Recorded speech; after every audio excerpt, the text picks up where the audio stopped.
3, 2. On today's show, the Mavericks finish out preseason with a win, and Klay Thompson goes on a little bit of a spurt. What do we see from Klay and the Mavericks? Talk about that and more on today's Locked On Mavs. I'm Luka, Doncic, and this is Locked On Mavericks podcast. If you don't believe, you shouldn't be here. We have Kyrie. You are Locked On Mavs. Great, Rusty. Your daily Dallas Mavericks podcast. No one's dying. Part of the Locked On Podcast Network. Amazing. Your team every day. Still can't eat milk. And welcome. You're locked on to the Dallas Mavericks. My name is Nick Angstadt, media member and NBA channel manager of the Locked On Podcast Network, your team every day. Thanks for being part of the show and making Locked On Mavs your first listen every day, where the best way you can help us grow the show is to listen every day on any podcast platform. Leave a 5-star review, like the video on YouTube, and comment anything below. If you're watching on YouTube, comment how short Dana Larson looks in this shot. We couldn't find a box. We looked for a box anywhere but a box. You're very tall, and I'm very short. Yes. You can start the season with a big return on FanDuel. Place your first $5 bet, and you can get $200 in bonus bets guaranteed. Go check it out and see what's available for you at FanDuel. And joining me from the Mavs pre- and post-game, still not going anywhere. Now, can't get rid of me. teammates, in a way. I love it. What you got for me, Dana Larson? I am so happy to be back, Nick. In my low shoes, I should have worn my heels. I am very short. I shouldn't have worn my heels. That's the problem, actually, right here. Thank you for making me look very small here today, but that's okay. That's why we sit in chairs when we do our shows. That's right. Today's episode, we're going to get into what stood out to us in preseason, which players stood out to us, which players we want to see more of throughout the season. We'll talk about Kyrie because I want to see more of Kyrie. He looked absolutely great. He's ready in this one. And then we got to start right here with Klay Thompson.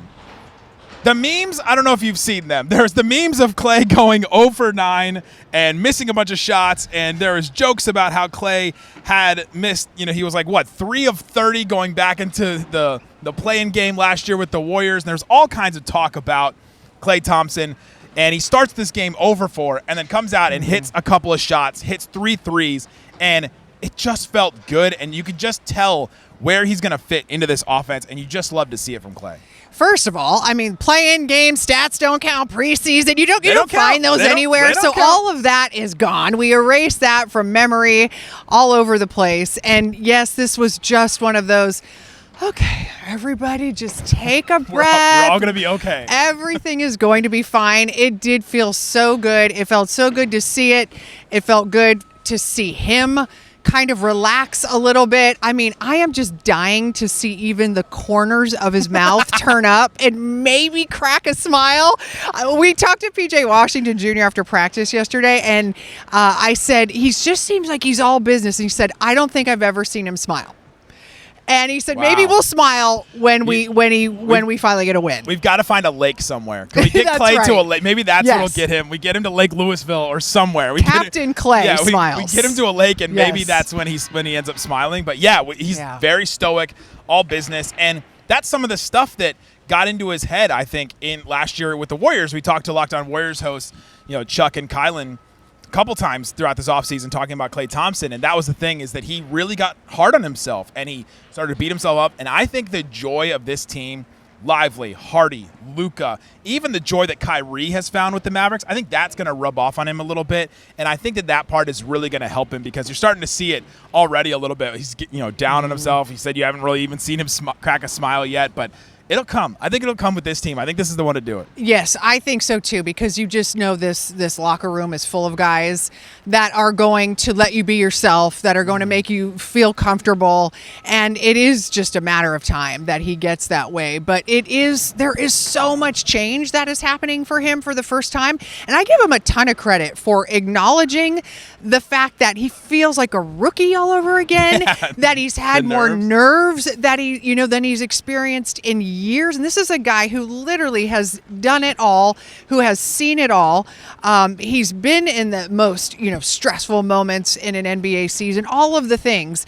And he's feeling that here in the preseason. So that just gives you a little bit of a taste of his perspective of how different this is for him to be going through this after 13 years, in one of the most high-profile organizations in the NBA. Oh, I mean, he's going from the Warriors, who are, way up there. This is a way step down. We think of the Mavericks as, you said one of the most high profile, but it is a big step down from the Warriors. So I think that's going to help him too.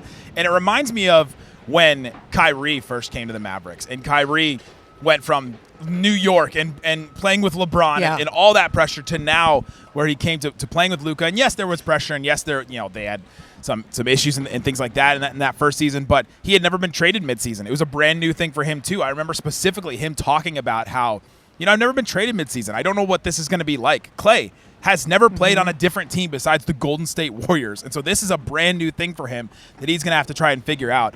And he still hasn't even played with Luka yet. That's still going to be another adjustment. I think an adjustment that's going to be much easier, but you can kind of envision the way that Luka is going to be able to hit him for some of these passes because, man, Klay he doesn't need much space. I keep thinking about this three that he took right in this corner, right by the Bucks bench, that there's two guys like a couple feet away from him, honestly this far away, as I am standing from you, and Klay just hits this three, and he's not going to need a lot of space sometimes. And there's going to be nights when he's going to hit a couple in a row, and all of a sudden this Mavs offense is going to look unstoppable. Well, that's what's been kind of strange about the way the first couple preseason games went for him, because we're so used to him hitting tough shots that then we were explaining that, these weren't the same kind of quality looks that he's used to getting. Maybe not the most crisp picks being set for him or coming off of screens that are real clean or whatever. And he looked a little hesitant. Things just weren't in the same flow and the same rhythm that he's so used to. And then you can see he doesn't need a lot of space. He just needed a minute. And I think that's going to be what's difficult for all of us, right? For him, he doesn't want to be patient either. He wants us to work immediately. He's come here to be the missing piece. Imagine that's what you're hearing. Yeah. You're the missing piece. He even acknowledged it too. I watched it and I thought, the NBA Finals. All they needed was me, basically, to give them that 3-point shooting that they were missing. So there is the white hot lights of all of these expectations. He knows how to handle it though, obviously, and it's going to be exciting going forward. And this is just what was needed though, because you've got a week now with nothing. Oh, imagine if he went 0 of 9 again, or 0 for 7, or even. You can just clear the mind now, and they can all just continue to practice and sit on what was a real good feel-good moment in here, where the Mavs fans got excited about Klay. Yeah. He got excited about it, and it was truly I think everything they needed. And it wasn't even that he shot that well. He was 4 of 11 from the field. We're going to throw out the first quarter, Nick. It was all about the second quarter, all right? Fair. But 3 of 7 from 3. He hit another deep 2 as well. And it was just, that he got some of those down, that some of those shots started going. And I think it's kind of nice that he got to play without Luka, honestly, that he got some of those nerves out and got some of that. And now you're going to see the real Mavericks team on opening night. Everybody should be able to play. It seems like Jason Kidd got his wish. They're playing, they got through unscathed. They got through with no injuries. That was his only goal for this last game. So looks like that they got through that. But Klay showed a couple of things this preseason with his passing. Him and Lively, or him and Gafford, I think are going to have some good chemistry. He's going to be able to hit those guys off the short roll. He set a bunch of screens in preseason too. All that kind of stuff just makes you realize how much more, how many more dimensions he can add to this offense besides just catch and shoot, open spot up shots. I totally agree. It was whenever you say one part of your game isn't going right, you need to find a way to impact the game. Well, that's what we saw, I think, when the shots weren't falling in the other preseason games. You could still see that he has that super high IQ. He always says, I'm a hooper. I'll figure it out. That's right. He is a hooper. He's a born gamer, a born scorer, a born winner. He knows how to impact a game. He's really smart. And I think that is what is exciting, is that there's going to be so much more. We saw good defense from Klay in this game too. He still can, get down the court quickly. We saw that vertical strategy that he was having. He was, kind of knocking shots off for this interesting Milwaukee Bucks roster. The quote unquote Milwaukee Bucks. They're not really a dress rehearsal on either side, but game was played here tonight. There's a starting center named Liam. I don't know when's the last time we saw an NBA player named Liam. Is that in Basketball Reference? Do we even have one of those? But yeah, so we saw some solid defense from Klay. We'll see what it looks like with the whole Mavericks together. I'm excited to see what that looks like on opening night. Coming up, let's talk about Kyrie because he was dealing early. We're going to throw out the first quarter for Klay, but let's not throw out the first quarter for Kyrie because he was excellent. Let's talk about that and more coming up. If you don't believe, you shouldn't be here. Today's episode of Locked On Mavs is brought to you by Hims. Guys, your sex life is important, but your schedule is busy. You don't have time to go to the doctor's office to get treated for ED. Through Hims, you can get a personalized ED treatment without stepping outside your door. If you ever feel like you need a little bit of a boost, check out Hims. They're changing men's healthcare by providing you with access to affordable sexual health treatments from the comfort of your couch. Hims provides access to a range of doctor-trusted ED treatments like chewable hard mints, Viagra, Cialis, their other generics, up to 95% cheaper than you could get it somewhere else. With hundreds of thousands of trusted subscribers, Hims can help you find the ED option that works for you. Start your free online visit today at hims.com/lockedon. That's Hims, HIMS.com/lockedon for your personal ED treatment options. Hims.com/lockedon. Products mentioned are chewable compounded products which are not approved for or verified for safety or effectiveness by the FDA. Prescriptions require an online consultation with a healthcare provider that will determine if appropriate. Restrictions apply. See website for details and important safety information. Subscription required. Price varies based on product and subscription plan. That's hims.com/lockedon.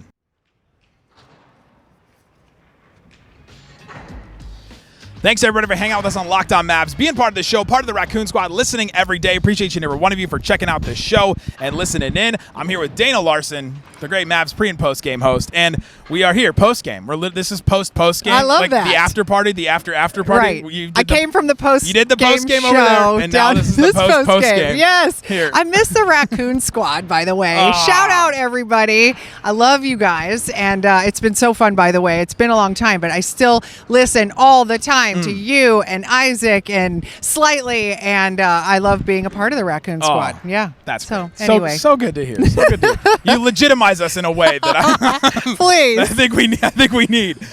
Let's talk about Kyrie because he was excellent in this game. I thought Kyrie just came out and was just dealing. There was a weird thing early where the Mavs announced that Kyrie was not going to play. Yes. And Jason Kidd had said who's not going to play, and he hadn't mentioned Kyrie. But then the Mavs said he's not going to play, and then the Mavs announced he is going to play, and they said he was going to be the starting lineup. So it was a little bit of a back. A little bit of an errorious. It's like back and forth. Yes. Unforced error there. It's preseason right. for all of us. For all of us here. But Kyrie finished 13 points, 6 of 7 from the field, 2 of 3 from 3. Just played 19 minutes, had 2 assists, 2 rebounds, 2 blocks, and a steal. He filled up that box score. Yeah. I mean, he just played an almost perfect beginning of this game. And all I could think was, he's ready. He's ready. Yeah. And I think he's been ready since literally the final buzzer of the final game in the finals. I remember him talking about how he really struggled to get into the off season. He had picked up a basketball, was kind of playing around just days after the finals. It ate at him, yes. and he, was dying to sort of, I think show his accountability for his part in the way things went down. He's talked so much about looking in the mirror and really trying to figure out what went wrong, how he can make sure that kind of thing doesn't happen again, get ready for another deep run.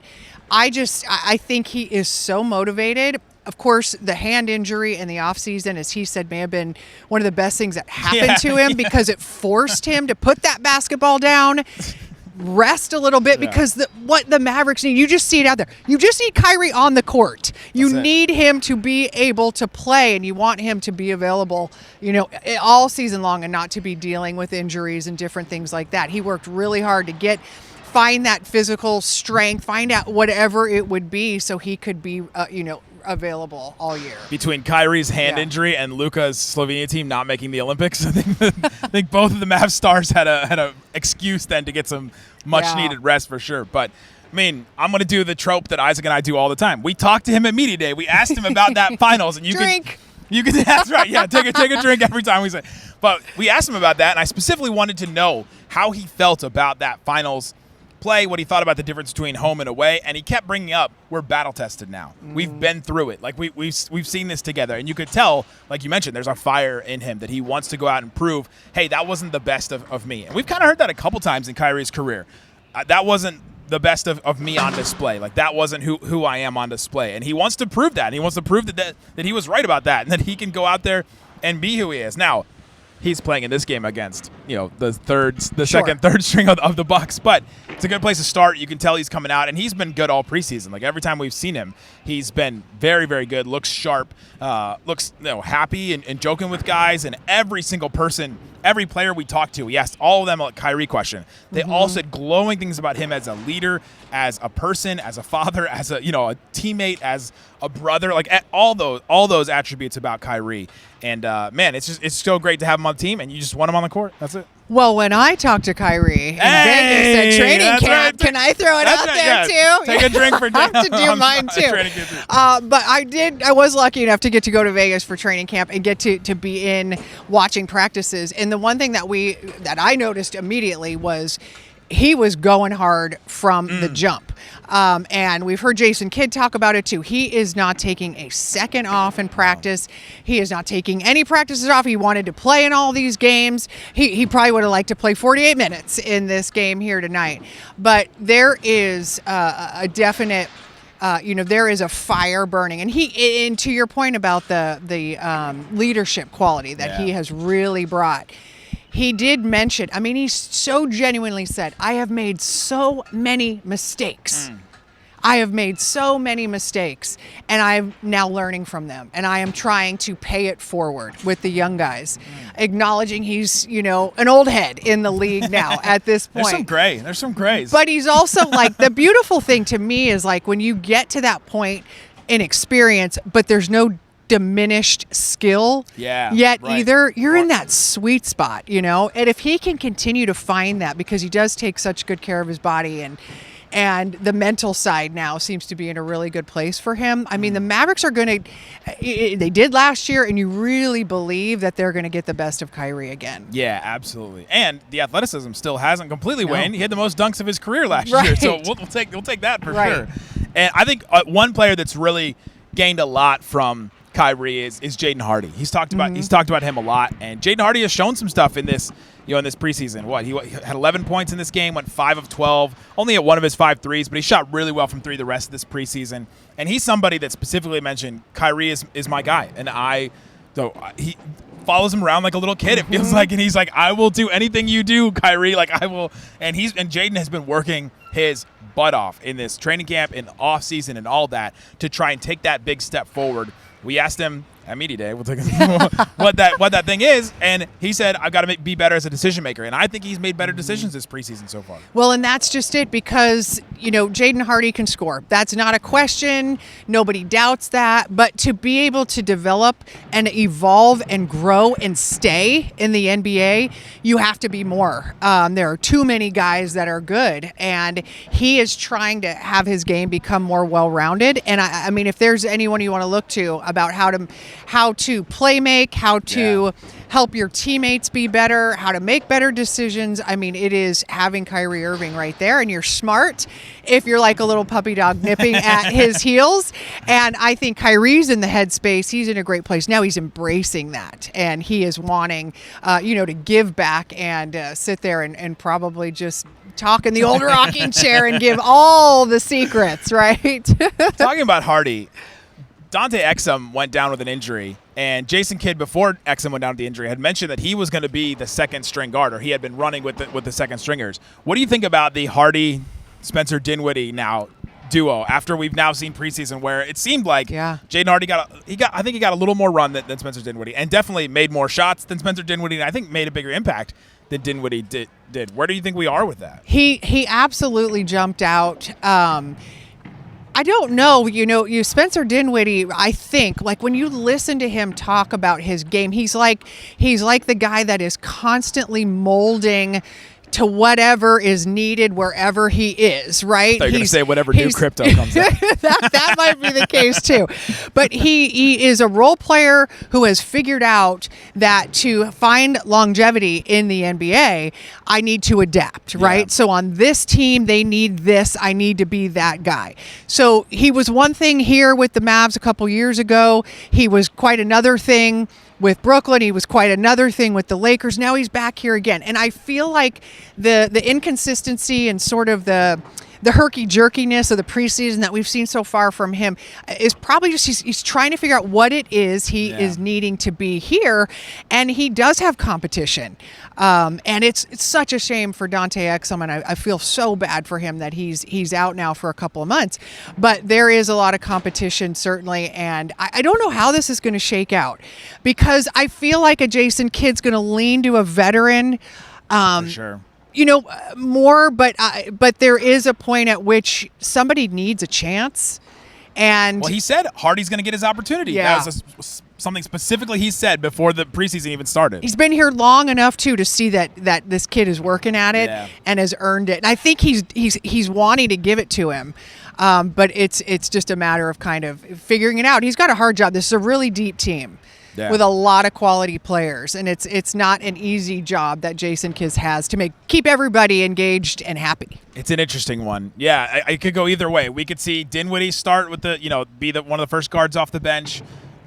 We could see Hardy. We could see Dinwiddie as a buyout guy by the end of the season. We see Hardy as a guy that gets traded in the middle of the season. I mean, it could go either way really with those guys. But I think if you're just evaluating for preseason, and I don't know how much Jason Kidd takes from preseason, right? You see a bunch of other stuff. You see training camp. You see, just guys, how they work out. You have experience with guys in the past. He goes off of all that and take all that into account. And so now you look at it, if you just went off preseason, I think Hardy would play over Dinwiddie. But you have to take into account the whole breadth and the width of work at that point. And so that's where we are with Hardy and Dinwiddie, and I'm interested to see what choice Jason Kidd makes with that. Coming up, let's talk about the rest of preseason. What stood out to us? Did Lively do anything in this game that stood out to us? Who else stood out? Let's talk about some of the two-way guys as well. Talk about that and more coming up. If you don't believe, you shouldn't be here. Today's episode of Locked On Mavs brought to you by FanDuel. FanDuel Sportsbook is all kinds of props and odds, things that you can use to get in on the action. And right now, if you put down $5, your first $5, you get $200 in bonus bets guaranteed. Check out FanDuel, see what they have. They got a bunch of stuff. Player awards for the NBA. They got finals odds, all kinds of great stuff for that. Luka, still the favorite for MVP, plus 330. SGA is plus 410. Then Jokic is plus 480. Giannis, who didn't play in this game, plus 800. He's tied with Anthony Edwards now. Joel Embiid dropped way down now. He's plus 3,000. Joel Embiid. Kawhi Leonard, nowhere to be found. They literally locked his odds. He's not on there because he's not going to start the season. So, again, check out FanDuel. See what is available for you. And check out FanDuel.com for everything that you need. Put down that $5. You get $200 in bonus bets at FanDuel.com. All right, Dana, let's do the Collinsworth slide. I'm here, but I have to come here, too, or you can't see me. We're here after the Mavs versus the Bucks preseason game. And yes, if you're watching on YouTube, Dana Larson is much shorter than I am. But what stood out in preseason? Let's start with Dereck Lively, because I thought that he came off the bench in this game. He had, he finished with 10 points. He had 9 boards, 3 offensive rebounds. He had 3 blocks. He just jumped off the page. And he's playing against second, third stringers, yes, but you want your second-year guy that everybody thinks has star potential all-defensive player of the year type guy, potential all-defensive team type guy. You want him to pop like that, and I think he did. I think he popped offensively. That's what really got my attention, too. You can see him expanding his game and the willingness to try some of these things. When there's the potential for failure, you're doing something you haven't done before. But we saw the baby hook. Yes. We saw a jumper from the free throw line. The floater. He did two floaters on pick and roll, and I was like, okay. This is not just a catch a run lob and dunk Dereck Lively anymore. And we know he's putting the work in, and now to see it pay off. So what I wonder is how much, in the preseason, it's one thing to try it in the preseason. And then to work on it in real games against, the other team's top players is going to be, another thing. Just how confident is he in some of that? But it's such a weapon that they can have. If defenses have to worry about him more than they were, and they aren't just trying to cut off, the dunk at the rim, I mean, that opens up even more for all these other great shooters. It's almost like the same way we talk about Klay Thompson and the way that, okay, Klay is going to come set a screen for Luka. You can't leave him open. So now all of a sudden it opens up a bunch of different opportunities. Same thing with Lively. If he can do a couple different things off of that, screen and roll, because that's going to be still the main point of his offense. They're not going to have him just go post up down low, do some moves, things like that, or face up or do anything like that just yet. They're still going to have him set that screen. But if he can do a couple more things where it opens up so much of the offense if he is able to just do a few more things. Those two float. I honestly was impressed by those two floaters. There was one where him and Najee Marshall had just a pick and roll, and Najee got doubled off of that pick and roll for whatever reason. He was handling the ball, and from just like right inside the free throw line, he hit a little floater off the pick and roll, and you go, man, that is just a different play that you, first of all, can't guard because it's a floater from a 7'1" guy with a 7'7" wingspan. Right. But then also it's another option off of that to where if that's with Luka, you double off, and then now you can't just have somebody come help defend under the rim because Lively is now taking shots from farther away. I mean, it's all geometry of the court, but it just opens up so much. It opens up so much. And he's still a guy that knows his role.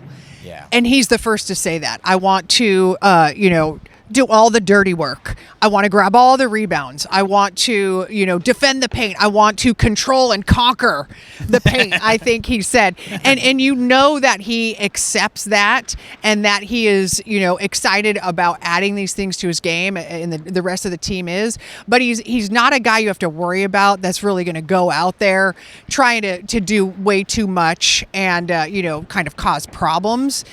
In that, I think he's going to stay really within himself.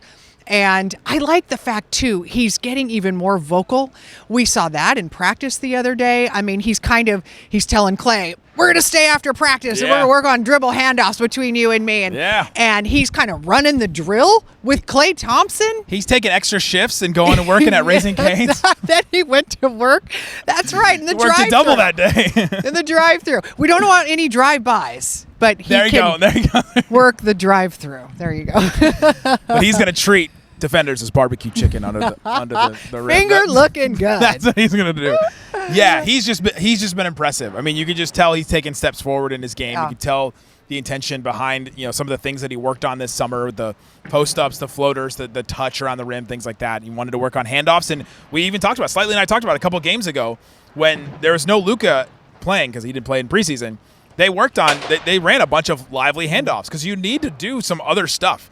We've been talking about that every team in the Luka era, when Luka's not on the court, the offense just kind of falls apart and they don't really do anything. They just kind of try to run the same kind of offense. You've got to run some different things. And so having Lively do some of those dribble handoffs like the Kings do with Sabonis, having him be able to do, set pick and rolls for other guys, it's just going to help them open up so much and to help when Luka isn't playing because he's going to miss some games. Well, and maybe that's the sort of the blessing in disguise of him getting hurt, before training camp even really gets going and not being able to be a part of, any of it. Basically, you've been able to work on all of that stuff.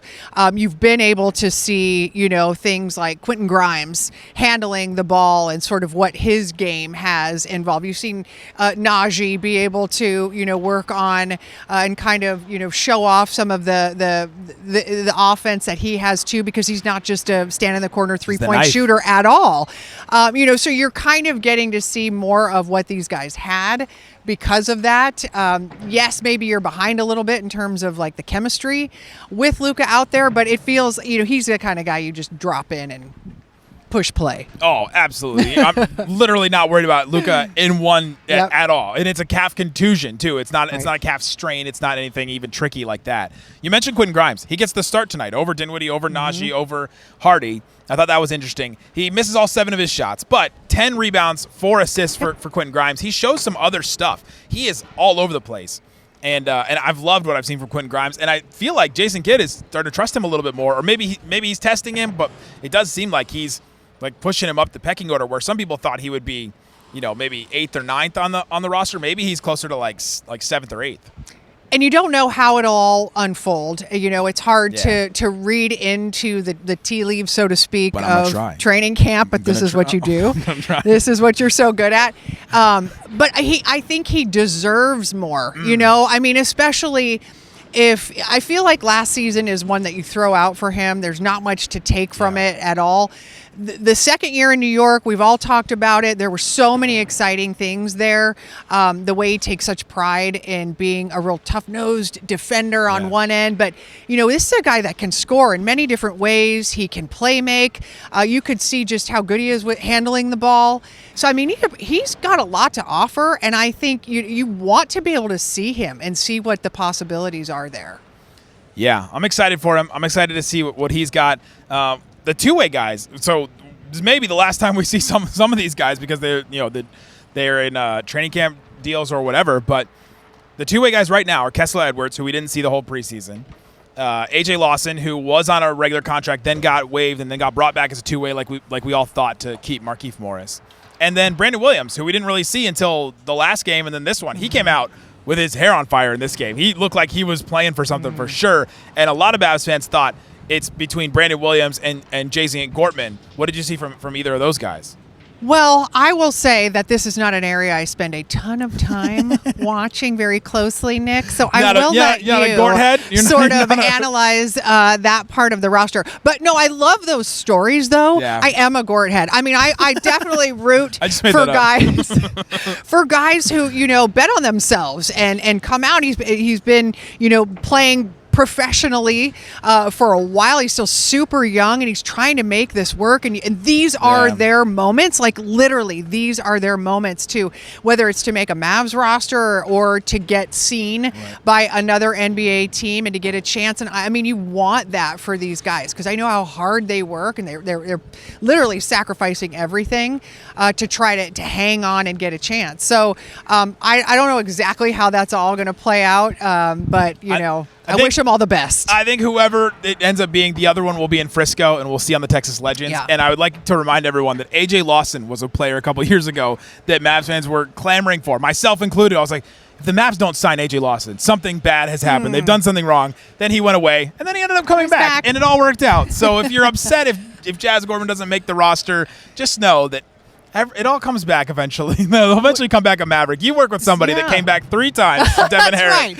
They'll come back if it's destined, right? That's exactly right. And smooth jazz, right? Isn't that what when you've got oh gosh, I'm losing track, but they were supporting that. You love to hear like a Daniel Gafford is behind you. He's in your corner. These guys that are on the team who have been there, who know what it's like to give you a nickname and to help you learn a lot while you're here. That's pretty cool. Can we end here talking about the only note I took in the fourth quarter?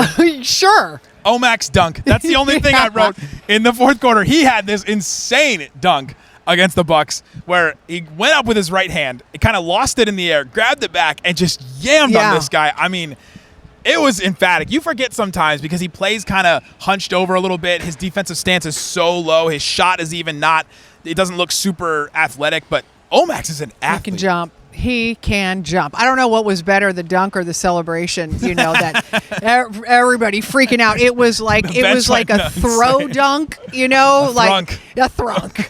That's what it was. And again, like I love those moments for him. Yeah. Because he's got his work ahead of him. I mean, he's trying to prove what he can do, show what his game is, show that the Mavericks, need it in some form or fashion. And those are the moments that leave a lasting impression. You got to love it. There you go. That's preseason. So the Mavs now, we wait for the regular season. Yeah. I'm ready to see the real Mavs. I'm ready to see Luka back. A Luka-driven offense is going to be awesome to see. But we'll have you covered here on Locked On Mavs with everything that you need throughout the seaon. We'll go 5 days a week, sometimes 6, sometimes 7, sometimes 8 days a week. We'll make another day. We'll make an 8th day for more Mavs content. So thanks to Dana Larson for hanging out with us today. Guys, thanks for everybody hanging out with us here on Locked On Mavs. We'll be back on Sunday night. Guys, thanks for listening to Locked On Mavs. Peace out.